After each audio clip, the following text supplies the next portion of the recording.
पापा के साथ शहर के एक बड़े घर में कुछ ही दिन पहले रहने आई थी। मेरे मम्मी पापा दोनों सरकारी नौकरी करते थे।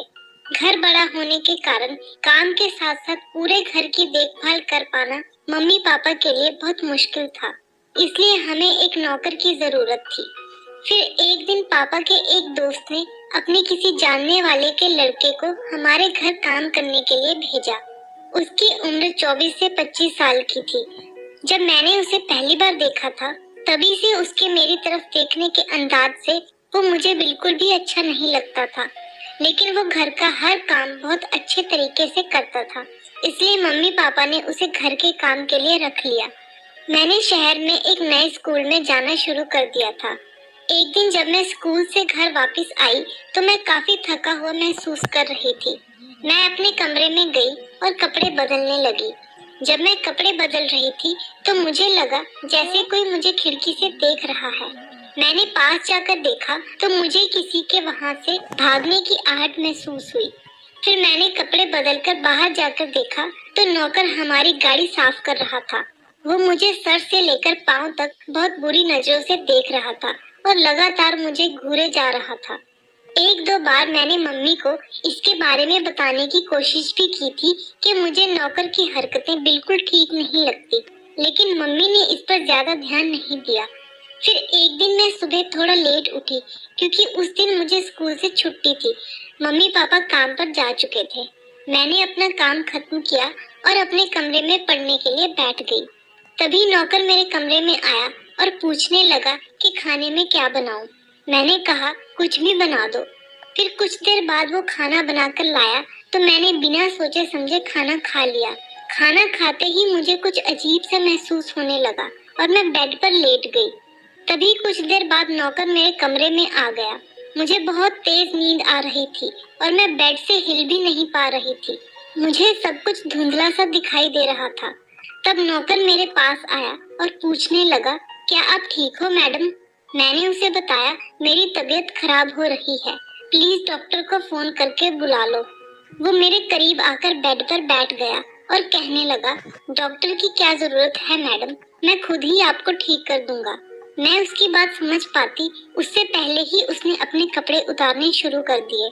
मैं काफी डर गई, लेकिन मैं बिल्कुल भी हिलडुल नहीं पा रही थी और किसी तरह से अपने आप को जगाए रखने की कोशिश कर रही थी। तब वो मेरे पास लेट गया और मेरी टी शर्ट में अपना हाथ डालकर मेरी छाती पर फेरने लगा। मेरे दिल की धड़कन बहुत तेज चल रही थी तो उसने कहा, बहुत मजा आएगा आपको मैडम, बस एक बार करने दो। मैं ना चाहते हुए भी उसे खुद को इस तरह से छूने से रोक नहीं पा रही थी। तब उसने मेरी टी शर्ट उतार दी और कहा, मैडम आप बहुत ही ज्यादा खूबसूरत हो। पहले दिन ही जब मैंने आपको देखा था तभी से मेरा दिल आपके ऊपर आ गया था और जिस दिन से मैंने आपका पूरा बदन बिना कपड़ों के देखा था तब से तो मैं एक रात भी ठीक से सो नहीं पाया।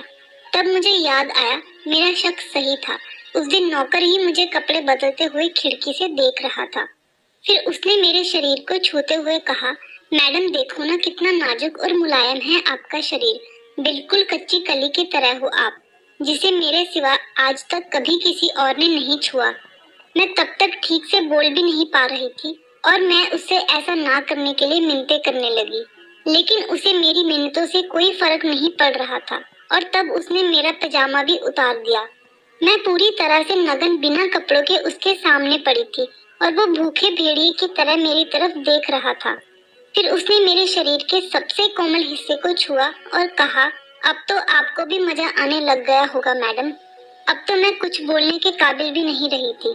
फिर वो मेरे ऊपर आ गया और मेरे शरीर के हर मुलायम हिस्से को पागलों की तरह चूमते हुए काटने लगा। मैं जितना हो सके उसे अपने आप से दूर करने की कोशिश कर रही थी, लेकिन मेरे शरीर में तो जैसे जान ही नहीं बची हो। फिर एकदम से मुझे ऐसे महसूस हुआ जैसे किसी ने नीचे से मेरे पेट में छुरी घोंप दी हो।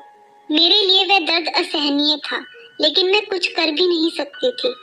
फिर वो लगातार मेरे हर एक अंग पर काटता हुआ काफी देर तक जबरदस्ती मेरे साथ अपनी हवस पूरी करता रहा। तब तक भी मैं होश में थी। फिर जैसे ही उसने अपना काम खत्म किया, मैंने रोते हुए एक बार फिर से उसे डॉक्टर को बुलाने के लिए कहा, लेकिन उसका मन इतने से भी नहीं भरा था। और उसने फिर से मेरे साथ वही सब करना शुरू कर दिया। उसके दांत मेरे शरीर को नोच रहे थे और अब तो ये सब मेरी बर्दाश्त से बाहर हो चुका था और इस बार तो मैं बेहोश ही हो गई थी। फिर जब मुझे होश आया तो मैं हॉस्पिटल के बेड पर पड़ी थी। मम्मी पापा मेरे साथ बैठे थे और मम्मी लगातार रोए जा रही थी।